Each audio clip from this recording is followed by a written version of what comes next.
Imagine that you are a medieval traveler, starting a journey through vast areas unknown.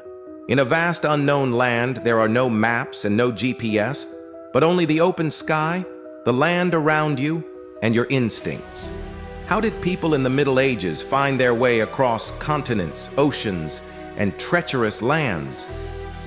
Today, we are about to enter the fascinating world of medieval navigation. From the stars above to the natural landmarks below, we will explore some of the ingenious ways in which travelers of the medieval period navigated without modern technology. So fasten your seatbelt. It's going to be an epic journey through time. The importance of navigation in the medieval world.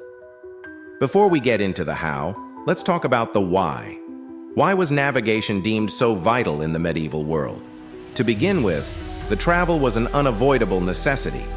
Whether it was for trade, pilgrimage, warfare, or exploration, people on the move were never ending. Merchants journeyed thousands of miles to transport goods like silk, spices, and gold. Pilgrims traveled to holy places like Jerusalem, Rome, or Santiago de Compostela. And armies moved across kingdoms to conquer lands anew. Without a proper navigation system, such journeys could not be undertaken or would have turned out to be very risky. So how did they do it? Let us begin with one of the oldest and most reliable techniques: the stars, landmarks, and natural signs. On land, the medieval travelers relied heavily on the natural landmarks. Mountains, rivers, forests, and even strange rock formations served as signposts. For instance, a traveler might follow a river until it turned against a specified mountain range, and then turned east toward some unusual tree or rock. These landmarks were mostly memorized or intuitively described in simple maps. But what of traveling through some unfamiliar territory? That is where the local knowledge was put to use. Travelers would often ask locals for directions, which could lead them to the next village, river, or mountain. On some occasions, there was an animal used as a guide. For instance, a bird might be set free, and the direction of land could be guessed from the direction in which it flew, technique much used by sailors. Nature itself was a map, and medieval travelers had learned to read her well. The role of maps and itineraries. The accuracy of medieval maps could not compare with the accuracy of modern maps. They served a great purpose in navigations. The Mappa Mundi, the best-known medieval world map, is an example to be taken for both its geographical knowledge and tendency toward religious and mythological branchings. Meanings were more demonstrative than practical, thereby providing a kind of sense of direction to travelers. More practicable were the itineraries, broadly defined as written directions.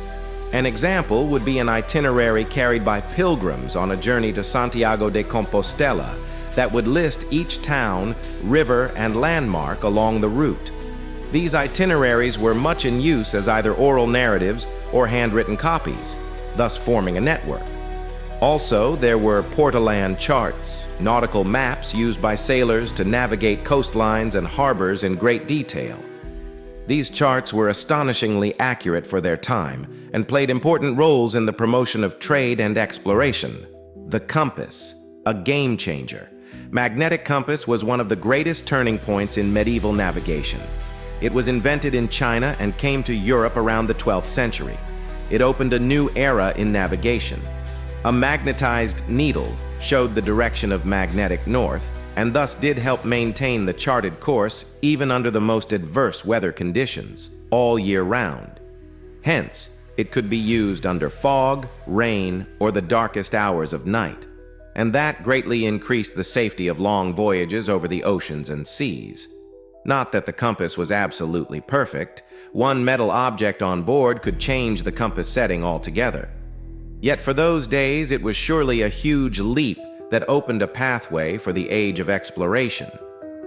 Timekeeping and dead reckoning. Another major facet of navigation was timekeeping.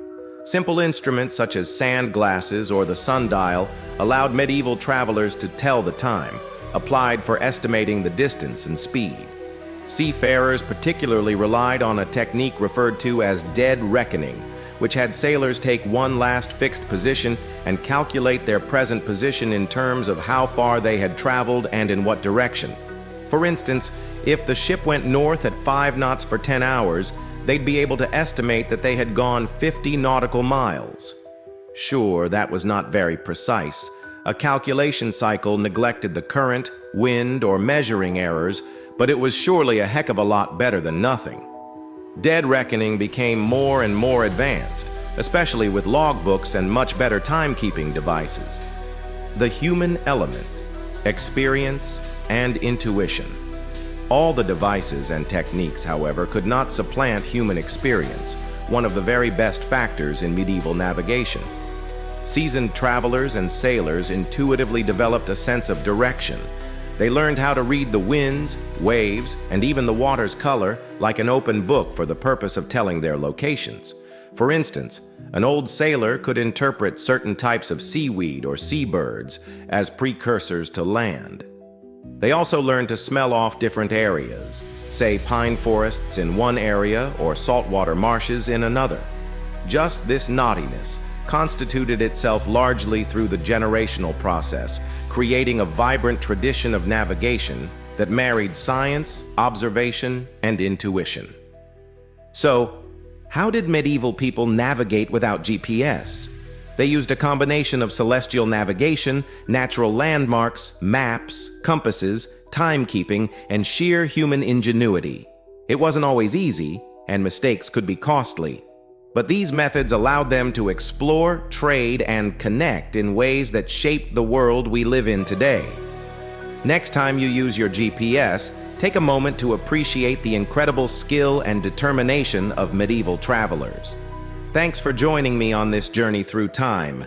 Don't forget to like, comment, and subscribe for more fascinating historical content. Until next time, happy travels!